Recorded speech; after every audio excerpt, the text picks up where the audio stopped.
forget, fellows, every bomb dropped on an Axis railway yard, an Axis railway bridge, hits the enemy where it hurts him most.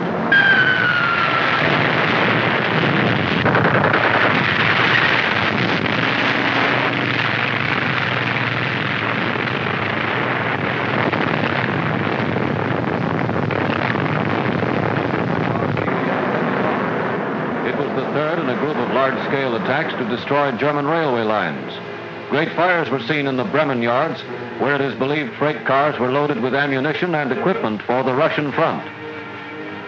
The Russian news agency TASS reports the capture of... The steel backbone of every program is its railway system. Today in Canada, with over 40,000 miles of track, the railroads weld together her natural and industrial might, link her to the United States. Both nations joined against a common enemy. But in meeting the growing wartime demands, the railroads faced a crisis in manpower and rolling stock. Hey, Joe! The boss said to ship those 30 army trucks right away. Not tonight. 431. Clear the tracks to Plainview 431. You know how much freight we've got to ship. Track 8. We're short of men. We've got to have more help. Boxcar the wheat on track 10. 32 70-ton coal hoppers and track 7. I know, but my assembly is almost complete, and I've got to have that shipment of parts. Before the war's over, too, please. Keep your shirt on, Bud. We haven't got an empty boxcar from here to the coast. But we'll get it to you somehow. We'll get it to you somehow, Sir John A. Macdonald said. 'Twas 1880, no railroad yet to British Columbia led. The Rocky Mountains pushed at the sky, a barrier vast and tall, and the folks of BC were far away from Confederation's call. In 82, Van Horn set out to push the railroad through. Against the fury of nature wild, he flung his dauntless crew. At well nigh 3 steep miles a day, they made the steel to flow, as all year round they battered hard through rock and rain and snow.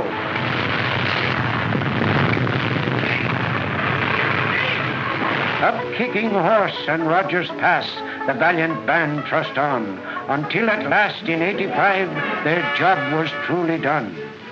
Strathcona drove the Golden Spike at Craigellachie Station. Our distances were linked as one. Canada was a nation.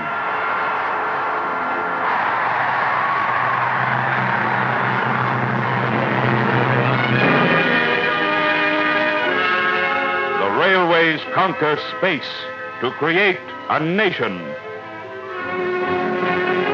This is the beginning. Nothing can keep them back. As the railways grow, so does Canada. Freight trains a mile long, tracks double, locomotives triple in size. Canadian Pacific, Grand Trunk Pacific, Canadian Northern, Intercolonial, Canadian National, names pioneering railroad history. Grain from the West, grain for the world. Salmon from BC to Montreal in 4 days by CP Express. Quebec asbestos and Ontario nickel by CN Fast Freight to Vancouver. Immigrants from England and Russia, from Scotland and Poland and Hungary. A population more than doubled. Cities reaching for the sky. Canada, united by a bond of steel.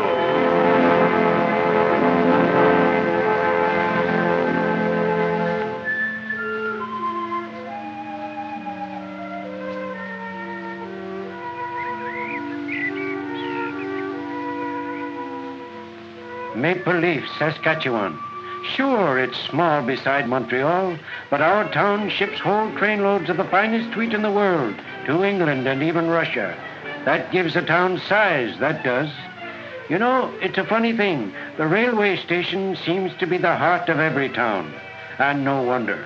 The railroad brings the world to us and us to the world. Guess it's the 2:14 now. Yep, she's on time. So are the kids. Do you think they'd be late?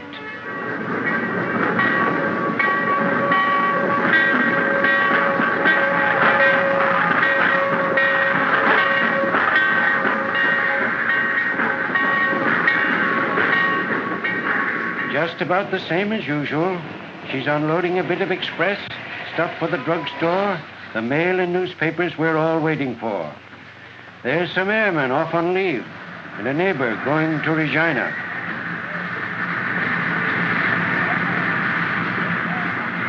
aboard.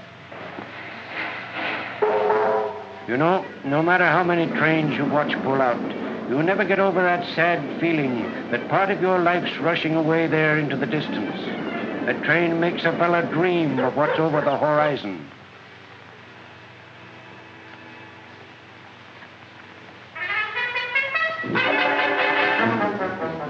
Yes, track and train are in our blood.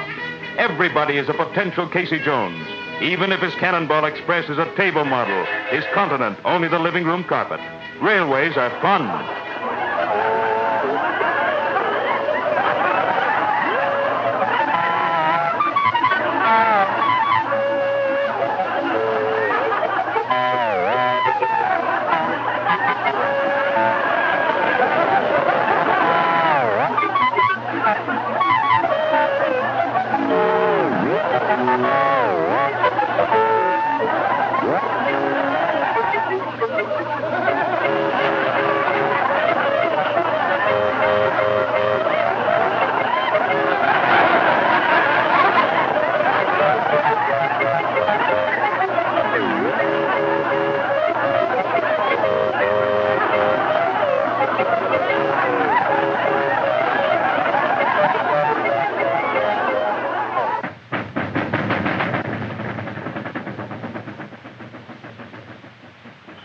It's early morning.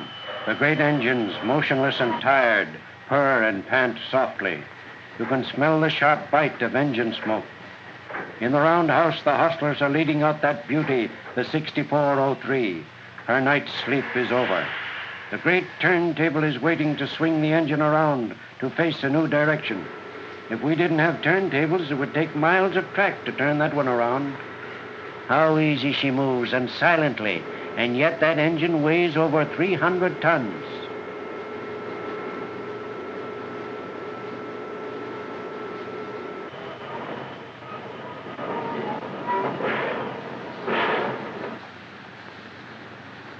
Some of the engineers on the early runs are signing in.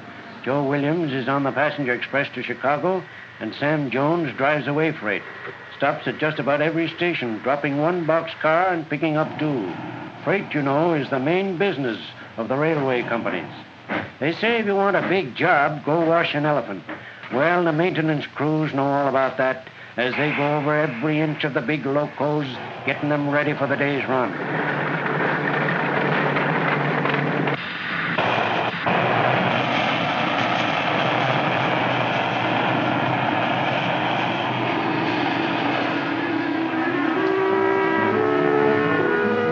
Checked and oiled and her belly full of coal and water, her fires bright and new. Sweet and shining, she goes to meet her road crew. At the yard office, the train crew get their orders for the run, while others check in after their jobs are through. They make sure they have the official time. In the railways, you can't be more than 20 seconds out. Upstairs in the bunkhouse, the crew that's laying over are taking it easy. The Railway Brotherhood is one of the oldest unions in America, with a reputation to be envied. A lot of the old-timers are back with us now, and we're proud of the fact that over 30,000 railway workers have joined up. We've got women filling in some of the new jobs now, too, and they sure brighten up the place. Where life and limb are risked, these railway workers go hopping off and on running trains like the average citizen climbs onto a streetcar.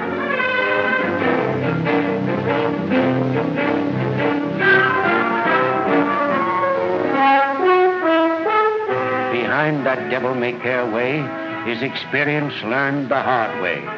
On their skill and integrity rests the safety of all the lives and valuable property entrusted to the country's railroads.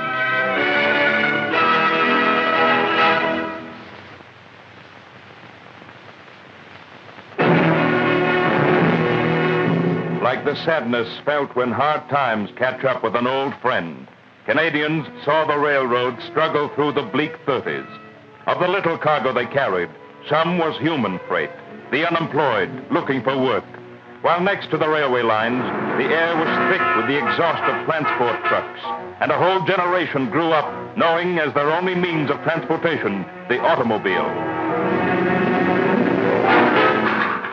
And it was the automobile that took a continent's tourists to see Canada's natural wonders.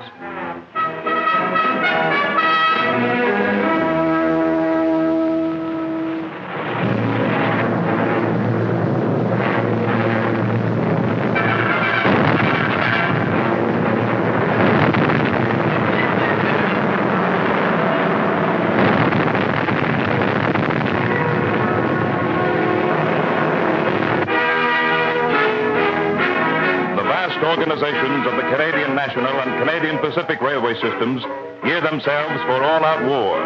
Allocation of rolling stock, shortening of routes, parlor cars to be converted to day coaches to handle 26 million more wartime passengers. With scarcity of materials and skilled men, rolling stock and engines now doing double duty must be overhauled and reconditioned. Engines pulling heavier loads wear out wheels and gears faster. But despite this wartime pressure in every department, the railway shops have the skill and machines to build heavy steel equipment, give over their resources to the building of tanks made famous on the Russian front, and guns proving themselves on land and sea. Other Canadian railway shops are turning out one locomotive each day for a sister ally. Canadian-built railway engines are pulling troop trains to the jungle front in India. New wartime problems, new solutions. Put the plant up. Sure, that's the spot to put up the plant. And there's swell plans, but you've forgotten one thing. How are we going to get the tugs to the water? Why, man, that's simple. We'll ship them by rail. And so the plant goes up. The keels are laid. The tug is on its way to sea. Every viaduct and passageway has been measured. Is there enough clearance? She makes it. And so a locomotive helps a ship to the sea.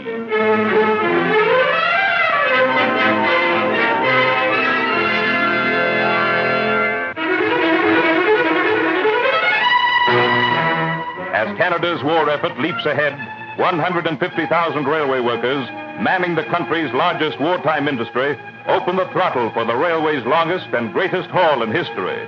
From forest, prairie, and factory, mountainous piles of Canada's products, sugar beet, trucks on wheels, trucks and threads, Vickers and Wolfer's guns, timber, raw and finished, engine parts, sides of beef, banks of bacon, industrial alcohol, dynamite, all moving forward on the tanker, flat cars, refrigerator, and box cars of her railways. In this ability to marshal their strength for war, Canadians see the foundations of their country's tomorrow in a world at peace. Summer and winter, battling against the worst railroading conditions of any country, Canada's proud railroads are getting the goods and men through, feeding the lines across the sea.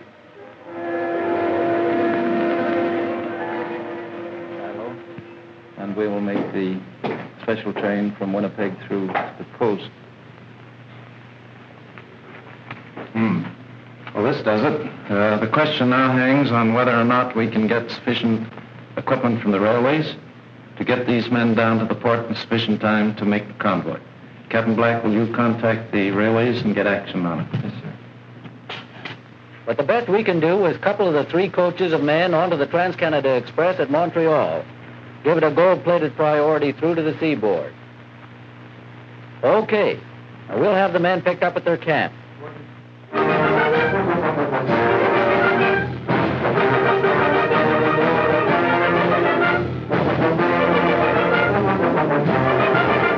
It's up to the railroads now to get Company B through to the convoy.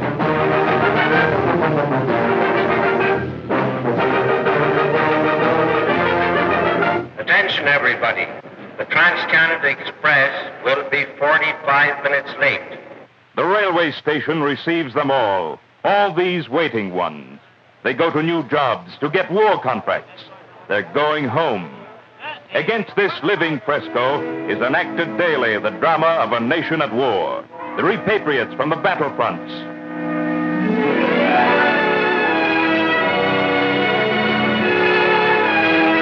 The homecoming sons and husbands.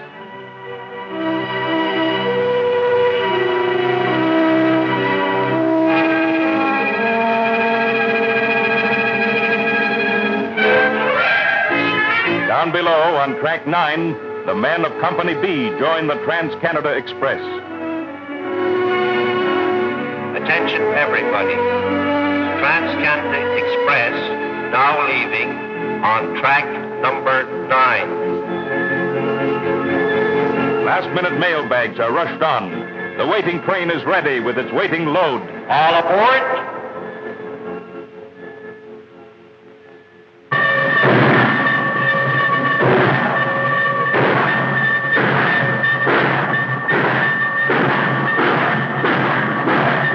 There are 3 Trans-Canada trains that make the run from Montreal to the seaboard. Passengers come all the way from Vancouver. They pass through mountain ranges, cross flat prairie, wind down around Ontario lakes, hit 70 miles per hour to Montreal. Except for the attaching of Company B to this train, it is just like any other run.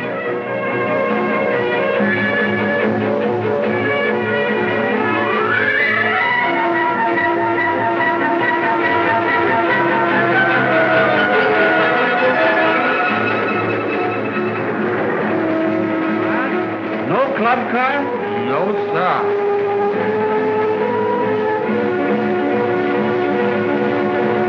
Day or night, sun or cloud, the railway's job is never done.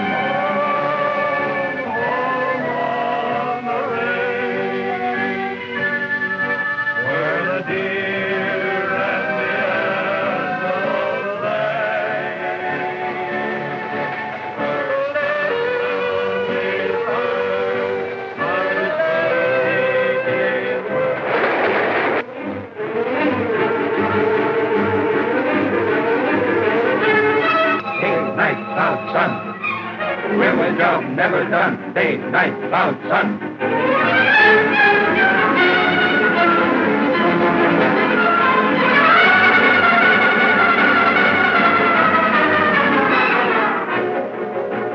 Railway job, victory's job. Railway job never done. Day, night, cloud, sun. Victory's job never done.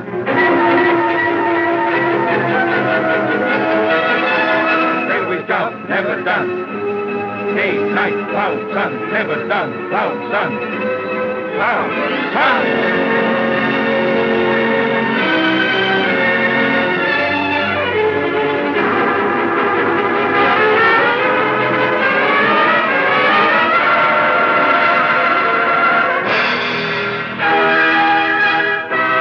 The convoy, the sea, the run is over.